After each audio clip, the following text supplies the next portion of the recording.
O sir, saan yung mga bayad bago mag-take out? Okay, ayan. Kompleto ba to? Okay, kompleto to ha. Ako kayo na pong bahala magbigay ng tip sa mga alaga. Ako, gaganda ng mga yan. Ako ha. Okay sir, go go! Enjoy!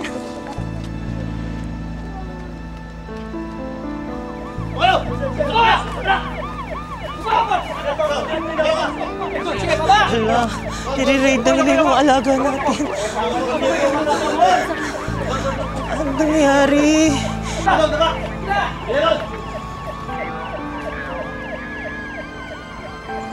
Sir,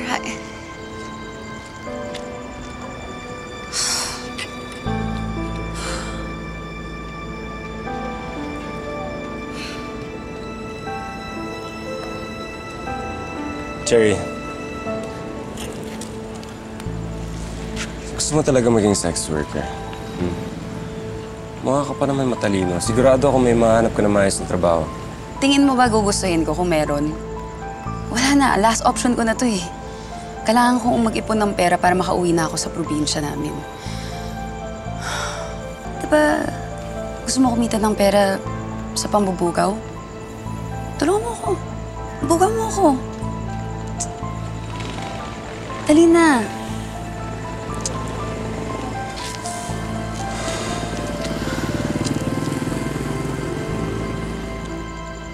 Boss, halika dito. Ano? Gusto mo babae? Dito ka. Lalo ba iba? Boss, save the best for last ang motto ko. Ito yung pinakamagaling ko. Wala lang makatapat sa presyo na gusto ko. Ayos ba yan? Boss, pwedeng-pwede yan. Yung pinakamagaling. Di ka magsisisi. Ano? Kano ba? 8,000 para sa'yo. Sagad na. Ano, kunin mo na. Bukas, wala na yan. May mayaman na kliyente yan sa Pampanga. Ano? Ha? 8,000? Sige. Hit-kito? Sige. Usap tayo. Unti-unting natuto ng pagbubugaw si Nelson hanggang sa tuluyan na niyang nakuha ang kumpiyansa, galaw at tamang diskarte nito. At tulad ng iba sa kalye, nagsimula na rin siyang kumita ng malaki kada gabi. Dahil dito sa ginagawa ko, hindi na pumapalya yung chemotherapy ni nanay. Kaya salamat. At salamat din sa tinapay ng isang araw. Malaki na nga yung kinikita ko sa inyo, pero tumutulong pa rin kayo sa akin. Great. Thank you. Salamat. Salamat po. Sige na. Uwi na kayo. Mag-iingat kayo, ha? Alam mo, ikaw, madrama ka rin eh, no? Alam mo namang pamilya tayo dito, di ba? Dahil ikaw yung mas nangangailangan ngayon. Siyempre, ikaw yung tutulungan namin. Siguro nakaipon ka na, no? Alam mo, umuwi ka na kaya ng probinsya.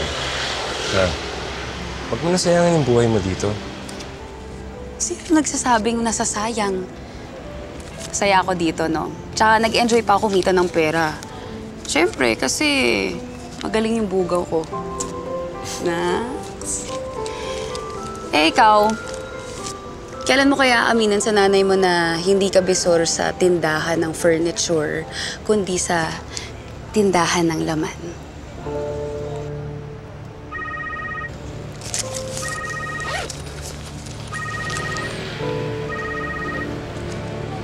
Hello, Nay? Anak, sumasakit na naman kasi yung puson ko. Hindi ko nakanakaya yan. Sakit talaga. Nay? Nelson!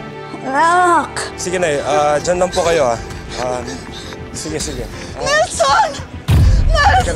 Teka lang. Bakit? Teka lang. Nelson! Ibinigay mo sa akin customer!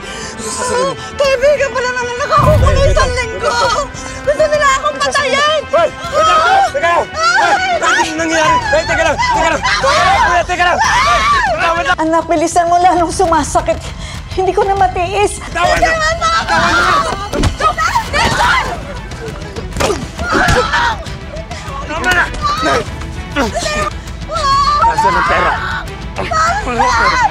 Nasaan ang pera? Wala akong pera! Wala.